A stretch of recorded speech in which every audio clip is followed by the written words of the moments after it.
This kit has got lots of extra bits, lots of extra chrome bits. We're equipping it with one of our 9-steps speed controls, highest servo of 550T, ball bearing set. We're going to equip this car with ball bearings straight away.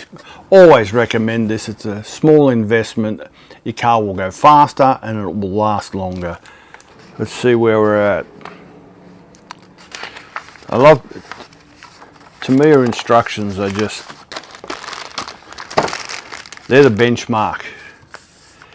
In rear prop shaft, I can tighten that up.